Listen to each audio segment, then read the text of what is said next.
بسم اللہ الرحمن الرحیم الصلاۃ والسلام علیکہ یا رسول اللہ وعلی آلک و صحابک یا حبیب اللہ اللہم صلی علی محمد وعلی آل محمد صلی اللہ علیکہ یا محمد نور من نور اللہ۔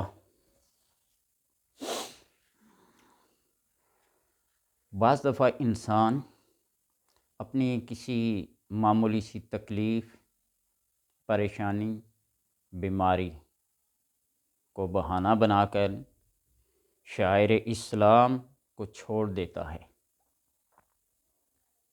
فرائض، واجبات، سنن، مستحبات اس کی زندگی سے نکل جاتے ہیں، شیطان کے راستے پہ چل پڑتا ہے، نفس کے دھوکے میں آ جاتا ہے، نفس امارہ اسے برائیوں پہ برانگیختہ کرتا ہے۔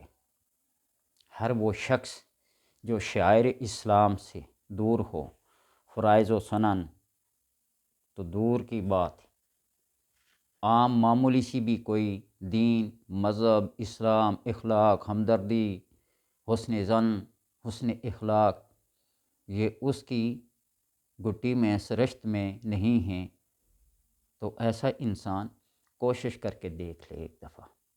اللہ تبارک و تعالیٰ کا یہ نام ہے ممیت، یا ممیتو یا ممیتو یا ممیتو۔ اس اسم کا ورد کرے تو انشاءاللہ تبارک و تعالیٰ اس کے نفس سے وہ تمام برائیاں دور ہو جائیں گی جو اس کو اسلام کے راستے، شاعر اسلام سے دور رکھتی ہیں، اللہ اور اللہ کے رسول صلی اللہ علیہ وسلم کی تعلیمات سے دور رکھتی ہیں۔ تو وہ انسان یہ پڑھے، انشاءاللہ تبارک و تعالیٰ اس کے اندر سے یہ برائیاں ختم ہو جائیں گی، نکل جائیں گی۔ اور اس کا طریقہ کار یہ ہے کہ سوتے وقت اپنے ہاتھ کو سینے پر رکھے، سینے پر رکھ کر پڑھتا رہے جہاں تک کہ اسے نیند آ جائے۔ کوشش کر کے دیکھ لے، کوشش ہے، اللہ تبارک و تعالیٰ پڑھنے کی توفیق دے اور اپنے قریب آنے کا کوئی معمولی سا سبب اس کے دل میں پیدا کر کے اس کو ہدایت کے راستے پہ لے آئے۔ اللہ تبارک و تعالیٰ جب کوئی اسباب پیدا کرتے ہیں نا تو میں نے احیاء العلوم یا نسخہ کیمیا امام غزالی رحمۃ اللہ تعالیٰ علیہ کی کتاب میں کہیں پڑھا ہے نا کہ حضرت آصف برخیہ جو حضرت سلیمان علیہ السلام کے بالکل قریبی رشتہ دار تھے، بعض کہتے ہیں کہ کزن تھے، بعض کہتے ہیں بھتیجے تھے، بعض کہتے ہیں کوئی بھی تھے، برکار سلیمان علیہ السلام کے ساتھ ان کی کوئی نہ کوئی نسبت تھی، اور جبریل کو آنا پڑا۔ حضرت سلیمان نے آصف کو بلایا اور کہا کہ اللہ تبارک و تعالیٰ کا یہ پیغام آیا کہ سیدھے راستے پہ آ جاؤ، ہدایت اور نیکی کے راستے پہ آ جاؤ، نہیں تو ایسا عذاب نازل کروں گا نہ اس سے پہلے کسی کو دیا ہوگا نہ اس کے بعد۔ مسکرائے، تحمل اور بردباری سے سلیمان علیہ السلام کو جواب دیا کہ اے اللہ کے نبی سلیمان، آپ کو اللہ نے منصب نبوت پہ سرفراز فرمایا، میں نے کوئی اعتراض کیا؟ اس نے مجھے گمراہی کے راستے پہ لگا لیا، یہ اس کی مشیت ہے، جب وہ چاہے گا تو مجھے ہدایت دے دے گا۔ آپ کو اگر نبوت دے سکتا ہے تو مجھے ہدایت نہیں دے سکتا؟ اتنی بات کہہ کے مجلس سے چلا گیا۔ چند دن ہی گزرے ہوں گے، تھوڑا عرصہ بھی تھا، کسی پہاڑ کی چوٹی پہ چڑھا اور اسے یوں محسوس ہوا کہ آسمان میرے اتنے قریب ہے کہ میں اس کو ہاتھ سے چھو سکتا ہوں۔ وہاں کچھ اللہ کا ایسا کوئی معجزہ، کوئی ایسی کرامت، کوئی ایسا کرشمہ، کوئی ایسی حیرت انگیز بات دیکھی اور سجدے میں پڑ گیا۔ بس جو سجدے میں یوں پڑا تو لوہا گرم تھا، اس سے جو بننا تھا وہ بن گیا، لوہے کو جس سانچے میں ڈھالنا تھا، جو شکل اسے دینی تھی دے گی۔ ایک دن پھر وہ آیا کہ حضرت سلیمان علیہ السلام کو اپنے درباریوں سے یہ کہنا پڑا کہ تخت بلقیس مجھے یہاں چاہیے۔ تو ایک جن بولا میں لاؤں گا آپ کی مجلس کے برخاست ہونے سے پہلے پہلے۔ تو آپ نے فرمایا مجھے اس سے بھی پہلے چاہیے۔ تو اسی آدمی نے پھر کہا تھا قبل ان یرتد الیک طرفک، آپ کی پلک جھپکنے سے پہلے میں اس کو حاضر کر دوں گا۔ یہ کیا تھا؟ یہ اللہ کا وہ کرم تھا، وہ عنایت تھی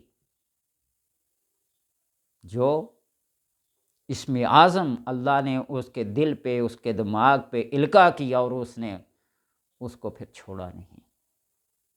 تو اسی طرح گمراہی سے، سرکشی سے جب اللہ تبارک و تعالیٰ کسی بندے کو کسی منصب پر، کسی عہدے پر، کسی کام پہ لگانا چاہتا ہے تو اس کے دل میں کوئی نہ کوئی بات ڈال دیتا ہے، القاء کر دیتا ہے۔ یہ بڑے بڑے بزرگان انبیاء کی میں مثال نہیں دے، وہ سلیکٹڈ لوگ ہیں، وہ ابتدائے آفرینے سے بھی پہلے اللہ تبارک و تعالیٰ نے ان کو سلیکٹ کر لیا تھا، ان کی سلیکشن کر دی تھی۔ جتنے بھی نیک، پرہیزگار، متقی اولیاء ہیں، آپ ان کی سیرت پڑھ کے دیکھیں، کسی نہ کسی بات میں وہ مبتلا تھے، اس سے توبہ کی، اللہ تبارک و تعالیٰ نے ان کو مرتبہ ولایت پہ فائز کر دیا۔ تو اس طرح جو بندہ سرکش ہو تو اس اسم کو پڑھے، یا ممیتو یا ممیتو، سینے پہ ہاتھ رکھ کے اس کو پڑھتا ہوا سو جائے، اللہ تبارک و تعالیٰ اس کو رائے راست کی ہدایت دے گا۔ یا جس کے دشمن حاسد اتنے ہوں کہ ان سے بچنا مشکل ہو، اور ان کو سبق سکھانے کے لیے یا ممیتو کا ایسے ورد کریں کہ ایک حال طاری ہو جائے، ایک کیفیت طاری ہو جائے۔ پھر جب وہ کیفیت طاری ہوگی تو پھر اس کے سامنے نہ کوئی ظالم، نہ کوئی فاسق، نہ کوئی دشمن، نہ کوئی حاسد رہے گا، نیست و نابود ہو جائیں گے۔ میرے ایک جاننے والے 2 اسم کا بڑا ورد کیا کرتے تھے، یا ممیتو یا ممیتو۔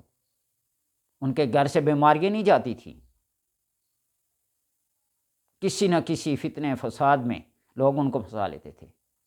ایک اس اسم کا ورد کرتے ہوئے دیکھا، اور دوسرا اسم تھا یا منتقم یا منتقم یا منتقم۔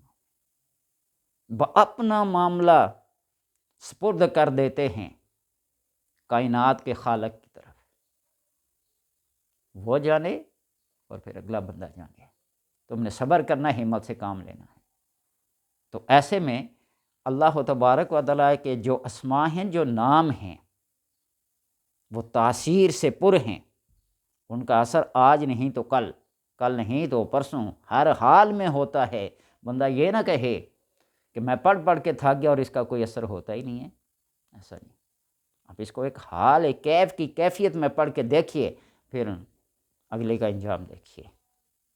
جب انسان کچہری عدالت میں زیادہ وکیل کر لیتا ہے نا، تو سارا معاملہ اس وکیل کے سپرد کر دیتا ہے، اور کوئی بھی وکیل جان بوجھ کر ہار ماننے کو تیار نہیں ہوتا۔ ان کی اپنی عزت نفس پر داغ لگنے کا دشا ہوتا ہے کہ فلاں وکیل کو مقدمہ دیا تھا، ہار گیا۔ وہ تو احکم الحاکمین ہے، وہ کیسے اپنے نام کو بدنام ہونے دے گا، جھوٹا ہونے دے گا؟ ایسا نہیں ہے۔ جس کو اسراف کی، فضول خرچی کی، بے راہ روی کی بہت زیادہ عادت ہو، اس کو بھی یہ پڑھنا چاہیے۔ انشاءاللہ تبارک و تعالی رائے راست پہ آ جائے گا، اس کے دل کی کیفیات بدل جائیں گی، یا ممیتو یا ممیتو۔ اور اگر اس کا کوئی نقش بنائے، صلح خانوں والا نقش بنا کے لکھے یا ممیتو یا ممیتو، کسی بھی مقصد کے لیے لکھے، دشمن کو ہلاک کرنے کے لیے، تباہ کرنے کے لیے، رائے راست پہ لانے کے لیے، کند ذہن کو بہترین حافظہ عطا کرنے کے لیے، اپنے بگڑے کاموں کو سنوارنے کے لیے اس کا نقش بنا کر کہیں دبا دیں، وزن کے نیچے رکھ دیں۔ انشاءاللہ تبارک و تعالی معاملات سنورتے جائیں گے، بہترین ہوتے جائیں گے۔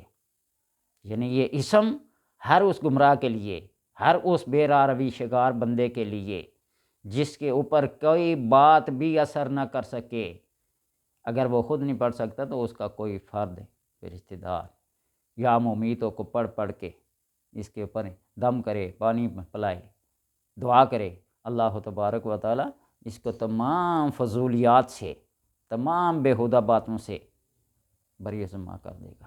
اللہ تبارک و تعالیٰ سے دعا ہے کہ بس اپنے ناموں کو پڑھنے کی توفیق عطا فرمائے۔ اللہ سب کے لیے خیر و برکت عطا کرے۔